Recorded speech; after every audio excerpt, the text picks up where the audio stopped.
actually recommending. He's actually doing a recommendation. He's a good player. Kindly give him a chance in Rajasthan Royals. अच्छा bat करेगा, ball भी करेगा, wicket keeper भी करेगा. सब कुछ करेगा. सब कुछ करेगा. ये तो वेल्ला कोटी കൊടുക്കണമെങ്കിൽ അതും ചെയ്യാം.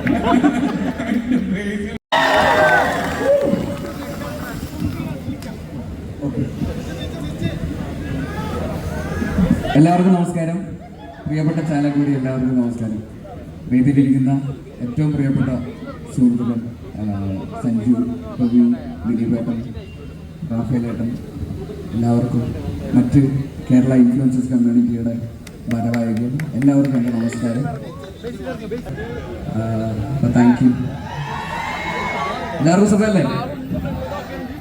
ഈ വെയിലപ്പോൾ ഇങ്ങനെ നിൽക്കുമ്പോൾ എല്ലാവരോടും സുഖമല്ലേ എന്ന് ചോദിക്കുന്നത് അത്ര സുഖമുള്ള കാര്യമല്ല. എന്നാലും സുഖമാണെന്ന് വിശ്വസിക്കുന്നു. അപ്പൊ എന്തായാലും എല്ലാവർക്കും ഒരിക്കൽ കൂടി നന്ദി. Thank you so much. ഞങ്ങളുടെ മരണമാസ് എന്ന് പറയുന്ന ഒരു സിനിമയുടെ ഒരു എന്തായാലും പറയാ ഒരു പ്രൊമോഷൻ അതും കൂടെ ഇവിടെ നടക്കുന്നുണ്ട്. അതിൽ ഇവിടെ പ്രൊഡ്യൂസ് ചെയ്യുന്നത് നമ്മുടെ സ്വന്തം ടൊബിയാണ്, ടൊബിനോ തോമസ്. ഒരിക്കൽ കൂടി താങ്ക് യു. ഞാൻ പറഞ്ഞു എന്റെ മൈക്കിന് ഇത്തിരി സൗണ്ട് വേണമെന്ന്, അല്ലെ ഒന്നും കേൾക്കത്തില്ല. ബിഫോർ ഫിനിഷിംഗ് ബേസിലേട്ടന്റെ ഒരു ഫസ്റ്റ് പോസ്റ്റർ നമ്മൾ എല്ലാവരും കണ്ടു. മരണമാസത്തിന്റെ ഭാഗമായിട്ട് പോസ്റ്റർ എങ്ങനെയാ? മരണമാസല്ലേ നമ്മുടെ എല്ലാവരുടെയും ഫേസ്ബുക്ക് ആർക്കൈവ്സിലേക്ക് പുറകിലേക്ക് പോയാൽ ഇതേ ബുക്കിലുള്ള ഫോട്ടോസ് അപ്ലോഡ് ചെയ്തിട്ടുണ്ട്. ഒന്ന് കൈവക്കിയേ, ഒന്ന് കാണട്ടെ. അതെ, ദാസേട്ടൻ കൈവക്കുന്നുണ്ട്. അവിടെയോ? അല്ലേ? ഉണ്ട് ഉണ്ട്, നമ്മളെല്ലാരും ചെയ്തിട്ടുണ്ട്. ബേസിലായിട്ട് ഫേസ്ബുക്ക് ആർക്കൈവിലേക്ക് പോവുകയാണെങ്കിൽ അതേ ലുക്കിലുള്ള പിക്ചേഴ്സ് എവിടെയെങ്കിലും ഏത് വർഷത്തിലായിരിക്കും നമുക്ക് കാണാൻ പറ്റുക? ഓഫ് കേരള ഇല്ല, ഞാൻ അങ്ങനെ ഞാൻ സിനിമയിൽ ആദ്യമായിട്ട് കളർ അടിക്കുന്നത്. കാരണം ആർക്കൈവ്സിൽ പോയാലും ചിലപ്പോൾ കാണാൻ പറ്റിയെന്ന് വരില്ല. അപ്പം എന്തായാലും അതിനൊരു അവസരമായി ഒരു വെറൈറ്റി റോൾ. എനിക്ക് ഒരു ഒറ്റ ചോദ്യം, ലാസ്റ്റ് ചോദ്യം. ബേസിൽ നല്ലൊരു ക്രിക്കറ്റ് പ്രേമിയാണ്. സഞ്ജുവിന്റെ വളരെ ക്ലോസ് ഫ്രണ്ടാണ്. ഞങ്ങൾ ഒരുമിച്ച് ക്രിക്കറ്റ് കളിക്കുന്ന വീഡിയോസ് ഒക്കെ വളരെ വൈറലാണ്. ഹാർഡ് കോർ ക്രിക്കറ്റ് ഫാനാന്ന് അറിയാം. മുമ്പ് തന്നെ നന്നായിട്ട് ക്രിക്കറ്റ് കളിക്കും. ഗോദാസ് സിനിമ ഞങ്ങൾക്ക് എല്ലാവർക്കും ഇഷ്ടപ്പെട്ട സിനിമയാണ്. പക്ഷെ പ്രമേയം ഗുസ്തിയായിരുന്നു. ആഞ്ജനേയദാസ് ദോണ്ടെ ഇരിക്കുന്ന ആഞ്ജനേയദാസ് ക്രിക്കറ്റ് പ്രമേയമാക്കി ഒരു Basil Joseph movie can be expect? അതൊരു ഒന്നൊന്നര ചോദ്യമായിട്ട്.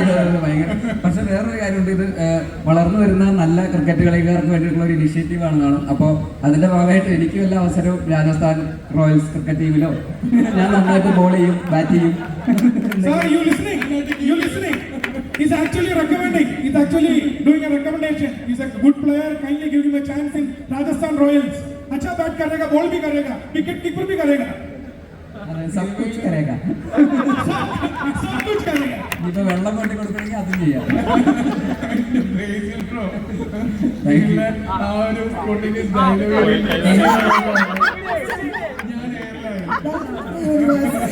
മാത്രമല്ല ഇന്നലത്തെ രഞ്ജി ട്രോഫി വെച്ച് പറയുകയാണെങ്കിൽ ഹെൽമെറ്റ് യൂസ് करके आपको विकेट भी देगा. ഷോർട്ട് ലെഗ് പേ. എന്റെ വൈഫ് പറഞ്ഞ ടോം ആൻഡ് ജെറി കണ്ട പോലെ ആയിരുന്നു. അതായത് ഇവിടുന്ന് പറഞ്ഞാൽ അടുത്ത് ഹെൽമെറ്റ് തട്ടിട്ട് വേറെ. എന്തായാലും അതും ഭയങ്കര അഭിമാനമുള്ള ഒരു മൊമെന്റ് ആണ്. Kerala cricket team Ranji trophy ഫൈനൽസിൽ എത്തുന്നു എന്ന് പറയുന്നത്. നമ്മുടെ പയ്യന്മാര് കളിച്ച് അവസാനം ഫൈനലിലെത്തി. പിന്നല്ല ബേസിൽ ബ്രോ, ഒരു ചോദ്യം. നമ്മളുടെ കിക്ക് ചെയ്യാൻ പോകുന്ന സിനിമ സ്പോർട്സ് പ്രമേയമായ ഒരു സിനിമയാണ്. അതിനെ പറ്റിയിട്ട് അവർക്കൊരു വിശ്വസ് അല്ലെങ്കിൽ എന്തെങ്കിലും പറയാനുണ്ടോ? തീർച്ചയായിട്ടും എല്ലാ ആശംസകളും നേരുന്നു. സ്പോർട്സുമായിട്ട് ബന്ധപ്പെട്ടുള്ള സിനിമകൾക്കൊക്കെ അതിൻ്റെതായിട്ടുള്ള ഒരു അഡ്രിനാലിൻ റഷ് നമുക്ക് ഓഡിയൻസിന് കൊടുക്കാൻ പറ്റുന്ന സിനിമകളാണ് അങ്ങനത്തെ ഒരു ജോണറിൽ വരുന്ന സിനിമകൾ. തീർച്ചയായിട്ടും അത് ട്രൈ ചെയ്ത് നോക്കുന്നത് വളരെ നല്ലൊരു കാര്യമായിരിക്കും. ഈ പറയുന്ന ഏത് സ്പോർട്ടിനെ ബേസ് ചെയ്തിട്ടാന്ന് എനിക്കറിയില്ല. അപ്പോൾ അപ്പോൾ അതൊരു 100 കോടി ക്ലബിൽ കയറട്ടെ. എല്ലാവർക്കും എല്ലാ ആശംസകളും നേരുന്നു. Thank you. Thank you so much. Thank you.